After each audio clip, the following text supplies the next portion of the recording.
Isang maulang hapon po sa karamihan ng ating kababayan. Ako po si Benison Estareja. Isang ganap na typhoon na po yung ating minomonitor na si Typhoon Karina with internationally na GAMI as of 2 in the afternoon. At meron po tayong update as of 5 in the afternoon. Huli pong namata ng sentro nitong si Typhoon Karina sa layong 420 kilometers silangan ng Tuguegarao City, Cagayan. Kung kanina po 110 kph, ang lakas ng hangin na ito sa ngayon ay 120 kilometers per hour po, malapit dun sa kanyang sentro at may pagbugso hanggang 150 kilometers per hour. Mabagal itong kumikilos sa ngayon, pahilaga, hilagang kanluran. Base po sa ating latest satellite animation, merong direct effect yung outer rain bands nitong si Typhoon Karina dito po sa may Cagayan Valley at ang natitirang bahagi ng Luzon plus some areas in Visayas and Mindanao. Kung mapapansin po nila, meron din mga kaulapan na epekto naman ng habagat or southwest monsoon na siya pinalalakas nitong si Bagyong Karina. So asahan po natin moderate to heavy with at times intense rain sa malaking bahagi po ng Luzon ang ating mararanasan overnight. Base naman po sa latest track ng Pag-asa, inaasahan pa rin nakikilos generally pahilaga sa susunod po na 24 oras itong si Typhoon Karina. Inaasahan po natin bukas ng hapon, nasa around 340 kilometers ito silangan ng Basco, Batanes. Hihilaga pa ito pagsapit po ng Wednesday ng hapon at nasa layo ng 380 kilometers, hilaga-hilagang silangan po ng Itbay at Batanes. Possibly pagsapit po ng madaling araw ng Thursday ay malapit na ito sa may areas po ng Ryukyu Island sa may southern Japan plus northern Taiwan. And then inaasahan natin pagsapit po ng umaga ng Thursday ay nasa labas na ito ng Philippine Area of Responsibility na nasa higit 500 kilometers north of Batanes. Base po sa ating latest track, hindi pa rin ito nakikita na tama sa ating kalupaan. Even yung ating cone of probability, mababa din po yung chance na nadidikit pa ito sa may areas po ng northern Luzon. Subalit kung mapapansin natin itong kulay dilaw, associated po yan sa strong winds, dala nitong Typhoon Karina, is possible pa rin po na magkaroon ng mga pagbugso ng hangin sa may eastern side po ng Cagayan Valley. And in terms of intensity, simula po ngayon hanggang sa makalabas ito ng Philippine Area of Responsibility, mataas ang chance na ito manatili as a typhoon category. Sa ngayon po, nakataas pa rin ang babala bilang isa or tropical cyclone wind signal number 1. Dito pa rin po sa eastern side ng Cagayan Valley, kabilang na dyan ang buong Batanes. Eastern portion ng mainland Cagayan, kabilang ng mga bayan ng Santa Ana, Gataran, Bagao, Peña Blanca, Lalo, and Gonzaga. Signal number 1 din po sa eastern portion ng Babuyan Islands, kabilang ng mga eastern ng Camiguin and Babuyan. At signal number 1 din po sa northeastern portion of Isabela, kabilang na po ang Divilacan, Palanan, and Macunacon. So ngayon at bukas, possible pa rin po mga gusty conditions or mga pabugso-bugsong hangin sa mga nabanggit na areas, direct effect po nitong si Bagyong Karina. In terms of our rainfall, ngayon pa lamang pong hapon, simula po 5 p.m. hanggang 8 p.m., possible po ang malalakas na mga pag-ulan dito sa mga areas na ito, kabilang na dyan ang Batanes, Babuyan Islands, Northern Ilocos Norte, and Northern Cagayan dahil po sa direktang epekto nitong si Bagyong Karina at dahil naman sa habagat over Zambales, Bataan, Cavite, and Pampanga. Pag po meron tayong heavy rains dyan, mataas ang chance na magkaroon tayo ng mga pagbaha, lalo na sa mga low-lying areas. Meron din po chance ng mga pagguho ng lupa, lalo na sa mga mountainous areas. Kaya makipag-coordinate po sa inyong mga lokal na disaster risk reduction and management offices kung kinakailangan. At hindi rin natin inaalis yung chance na magkakaroon pa tayo ng mga rainfall warnings in other areas of Western Visayas and natitirang bahagi pa ng Luzon. At hindi rin natin inaalis yung chance na magkaroon tayo ng mga orange and red rainfall warnings sa mga susunod po na issuances. In terms of pag-ulan, asahan pa rin po sa susunod na 3 araw, may epekto pa rin itong si Bagyong Karina at ang southwest monsoon na siyang pinalalakas nito, knowing po na mahina or mabagal itong bagyong si Karina. Asahan po natin, overnight, ang pinakamataas sa tsansa ng ulan dito pa rin po sa may Zambales, Bataan, and Occidental Mindoro.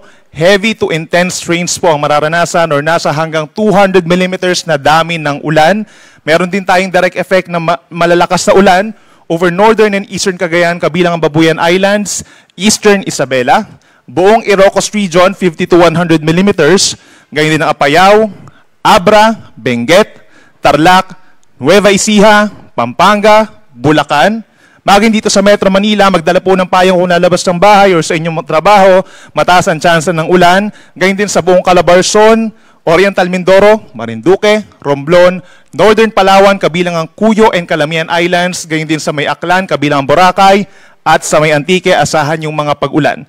By tomorrow, halos magkakatulad pa rin po ng mga lugar na magkakaroon ng mga pag-ulan, pero maaring ma-upgrade po yung Batanes hanggang heavy to intense rains po o nasa hanggang 200 mm sa dami ng ulan. Gayon din ang malaking bahagi ng Ilocos Region, Abra and Benguet bukas at patuloy pa rin ang malalakas sa pag-ulan over Zambales, Bataan and Occidental Mindoro, habang meron tayong moderate to heavy rains pa rin bukas over Metro Manila, most areas of Central Luzon, Calabarzon, natitirang bahagi ng Cordillera Region, at dito rin po sa halos buong Mimaropa, possible din po ang malalakas na ulan. Pagsapit ng Miyerkules, ito yung time kung saan lumalayo na itong si Bagyong Karina, makakaranas pa rin tayo ng habagat dito po sa may Ilocos Region, Abra, Benguet, Zambales, and Occidental Mindoro as well as Bataan. Dyan pa rin po pinakamatataas ang tsansa ng ulan at pinakamataas ang tsansa ng mga moderate to heavy rains naman over Batanes, Metro Manila, Apayao, Tarlac, Nueva Ecija, Pampanga, Bulacan, Rizal, Cavite, Batangas hanggang sa may Oriental or Calamian Islands pa rin po. Kaya naman po, patuloy na paalala sa ating mga kababayan, sa susunod na 3 araw, lagi po tayong mag-iingat at inuulit natin makipag-coordinate po sa ating mga local DRR offices, lagi magantabay sa ating mga heavy rainfall warnings and rainfall advisories, mag-ingat sa mga pagbaha at pagguho ng lupa at yung pagragasan ng mga ilog, at lagi makipag-coordinate din kung meron kayong mga travels, airline man yan, ay makipag-coordinate po sa inyong mga airline companies dahil kapag makulimlim at patuloy ang mga pag-ulan, may tendency din po na mayroong mga thunderstorms, mga pagkidlat, pagkulog, posible ang suspension ng inyong mga flights. In terms of severe winds naman po, mostly dahil yung malalakas na mga hangin na dulot nitong habagat or southwest monsoon, sa susunod po na 3 araw, possible pa rin yan over many areas, hindi lang dito sa Luzon, kung saan pinakamalapit si Karina, kundi maging dito rin po sa may Visayas and Mindanao. For tonight, pinakamataas ang mga pagbugso ng hangin dito po sa may Zambales, Bataan, Aurora, Metro Manila, Calabarzon, Mimaropa, Bicol Region, and Visayas. By tomorrow, asahan pa rin po sa malaking bahagi po ng Luzon, Ilocos Region, Zambales, Bataan, Aurora, Metro Manila, may mga pagbugso-bugso pa rin po. Ganyan din sa Calabarzon, Mimaropa, Bicol, halos buong Visayas, Zamboanga Peninsula, and even Davao Region, kahit malayo itong si Bagyong Karina, ay inenhance pa rin po nito yung mga hangin or hanging habagat dito po sa katimugang bahagi ng ating bansa. And hanggang sa Wednesday, July 24, habang umaakyat itong si Bagyong Karina, ay pinapalakas pa rin ito ang hanging habagat over Ilocos Region, Apayao, Abra, Benguet, Nueva Vizcaya, Quirino, Isabela, Central Luzon, Metro Manila pa rin po, asahan yung pabugso-bugsong hangin, Calabarzon, Mimaropa, Bicol Region, Western Visayas, Northern Samar, and Northern portion of Samar. Inuulit po natin, hindi dahil ito sa bagyo directly, kundi dahil po ang mga hangin na ito ay dahil sa hanging habagat. And dahil malakas yung ating hangin sa mga susunod na araw, aasahan pa rin po natin ang maalon na karagatan. And as of 5 in the afternoon, ay wala pa naman tayong nakataas na gale warning or banta sa matataas na mga alon. However, nasa 4 na metro na po, no, dahil nandun lamang sa may area ng silangan ng Cagayan Valley itong bagyo, ay tumataas din po yung mga pag-alon sa may areas ng Cagayan Valley. So hanggang 4 na metro or higit na sa isang palapag ng gusali ang taas ng mga alon dito po sa may Batanes, Babuyan Islands, kabilang na dyan ng mainland Cagayan at magi dito sa may baybay ng Isabela and Aurora, all the way dito sa may Bicol Region, possible po ang 2 hanggang 4 na metro.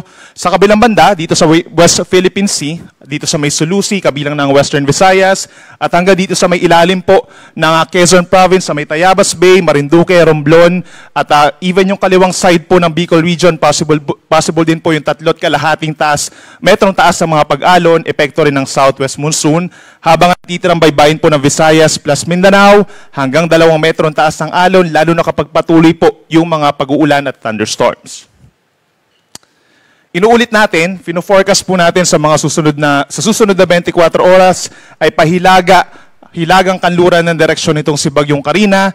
And then afterwards, pagsapit po ng Wednesday, unti-unting kikilos ito pahilagang kanluran hanggang sa makarating po sa may kapuluan po ng Ryukyu plus Northern Taiwan at lalabas nga ng Philippine Area of Responsibility sa Thursday ng umaga.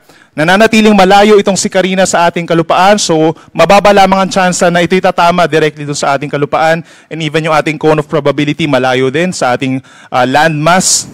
At lalabas nga ng PAR sa Thursday early morning. In terms of intensity, lalakas pa naman po siya knowing na ito'y nasa may karagatan pa rin na mainit, pero mababa pa rin yung chance na ito'y maging isang super typhoon. Maaaring maging isang strong typhoon po ito sa loob ng 2 araw.